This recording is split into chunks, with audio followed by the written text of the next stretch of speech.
कहते हैं कि कुछ प्यार मौत के बाद भी खत्म नहीं होते और यह कहानी उसी अधूरी मोहब्बत की है जो जन्मों तक इंतजार करती रही।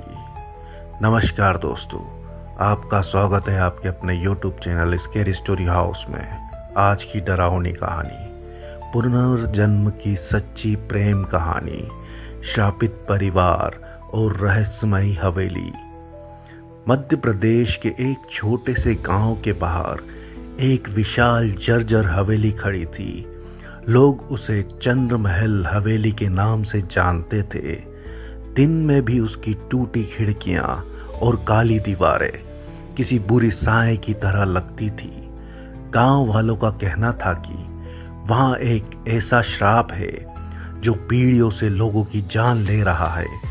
शहर में रहने वाला आरव एक लेखक था। उसे अजीब अजीब सपने आते थे। सपने में वह एक पुरानी हवेली देखता, सफ़ेद कपड़ों में एक खूबसूरत लड़की को देखता और फिर उसकी दर्दनाक चीख सुनाई देती।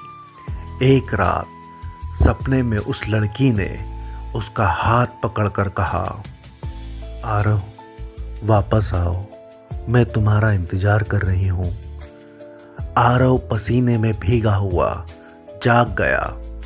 कुछ दिनों बाद वह अपने सपनों का सच जानने के लिए गांव पहुंचा। जैसे ही उसने चंद्रमहल हवेली को देखा, उसका दिल तेजी से धड़कने लगा। उसे ऐसा महसूस हुआ जैसे वह पहले भी यहां आ चुका हो। गांव के सबसे बूढ़े व्यक्ति ने उसे चेतावनी दी, बेटा, सूर्यास्त के बाद उस हवेली में मत जाना, वहां मृत लोग भी चलते हैं। लेकिन आरव नहीं माना। रात होते ही वह हवेली के अंदर पहुंच गया। अंदर हर तरफ धूल, मकड़ी के जाले और सन्नाटा था। तभी ऊपर की मंजिल से पायल की आवाज सुनाई दी, छन छन छन। आरव डरते हुए सीढ़ियां चढ़ने लगा। एक कमरे का दरवाजा अपने आप खुल गया। कमरे के बीचों बीच वही लड़की खड़ी थी जिसे वह सपनों में देखता था। लंबे काले बाल, सफेद साड़ी और आंखों में अजीब उदासी। तुम आखिर लौट आए, उसने मुस्कुराकर कहा। आरव हैरान रह गया। तुम कौन? लड़की बोली, मैं राधिका, तुम्हारी प्रेमिका।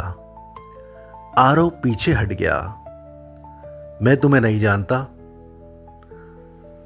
तभी कमरे की दीवारों पर खून जैसे निशान उभरने लगे। हवा बर्फ जैसी ठंडी हो गई। राधिका की आंखों से आंसू बहने लगे। तुम भूल गए, लेकिन मैं नहीं भूली। अचानक आरव के सामने अतीत के दृश्य दिखने लगे।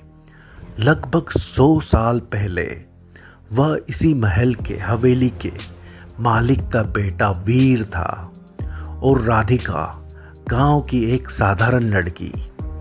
दोनों एक दूसरे से बेहद प्यार करते थे।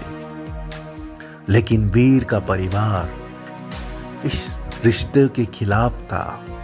हवेली के मालिक ठाकुर भैरव सिंह ने एक तांत्रिक की मदद से राधिका को मारने की योजना बनाई।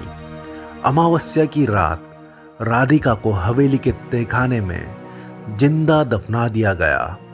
मरते समय उसने श्राप दिया, जिसने हम दोनों को अलग किया है। उसका पूरा परिवार खत्म हो जाएगा और वीर, तुम अगले जन्म में लौटोगे। तब तक मेरी आत्मा इस हवेली में भटकेगी। इसके बाद ठाकुर परिवार में एक एक करके सभी लोगों की रहस्यमयी मौत का शिकार हो गए। श्राप कभी खत्म नहीं हुआ। आरव कांप उठा। उसे अपने पिछले जन्म की सारी बातें याद आने लगी। तभी अचानक हवेली के नीचे से किसी के चीखने की आवाज आई, उसे मत ले जाने दो। आरव और राधिका तहखाने की ओर भागे। तहखाने में पहुंचते ही उन्होंने एक भयानक दृश्य देखा। एक विशाल काली आकृति दीवार से बाहर निकल रही थी। वह वही तांत्रिक था जिसने राधिका की बलि दी थी। सालों पहले उसकी भी मृत्यु हो गई थी, लेकिन उसकी दुष्ट आत्मा हवेली में कैद थी।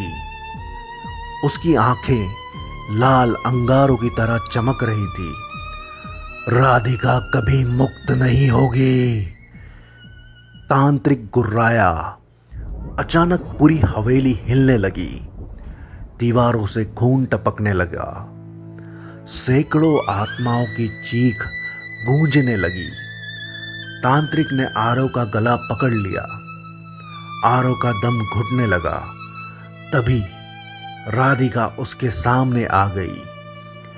उसने अपनी सारी आत्मिक शक्तियों का उपयोग करके तांत्रिक को रोक लिया, लेकिन उसकी शक्ति खत्म होने लगी।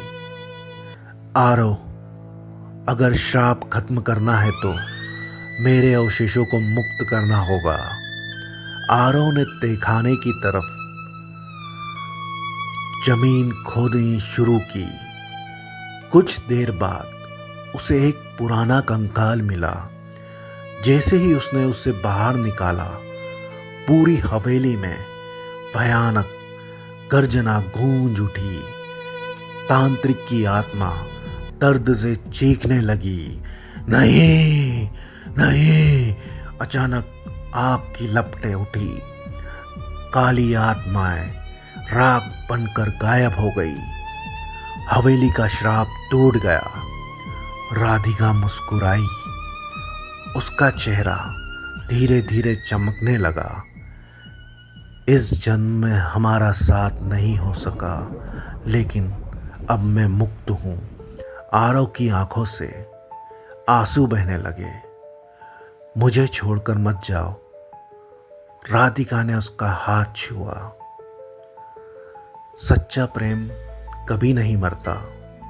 हम फिर मिलेंगे। और अगले ही पल रोशनी में बदलकर गायब हो गई। सुबह जब गांव वाले हवेली पहुंचे तो उन्होंने देखा कि चंद्रमहल हवेली पूरी तरह ढह चुकी थी, लेकिन मलबे के बीच एक पुरानी तस्वीर मिली। उसमें वीर और राधिका साथ खड़े मुस्कुरा रहे थे और तस्वीर के पीछे लिखा था, प्रेम मृत्यु से नहीं हारता, वह जन्मों तक इंतजार करता है। उस रात के बाद आरव को कभी कोई डरावना सपना नहीं आया, लेकिन कई साल बाद एक मेले में उसकी मुलाकात एक लड़की से हुई। उसकी आंखें बिल्कुल राधिका जैसी थी और उसने देखते ही लड़की मुस्कुराकर बोली, लगता है हम पहले भी मिल चुके हैं। आरव के हाथ से चाय का कप गिर गया, क्योंकि वही शब्द उसने 100 साल पहले भी सुने थे। और यहीं से शुरू हुई एक नई कहानी। अगर आपको यह डरावनी कहानी पसंद आई हो तो वीडियो को लाइक करें, चैनल को सब्सक्राइब करें और याद रखिए, कुछ कहानियाँ खत्म नहीं होती, वो सिर्फ अगली रात का इंतजार करती है।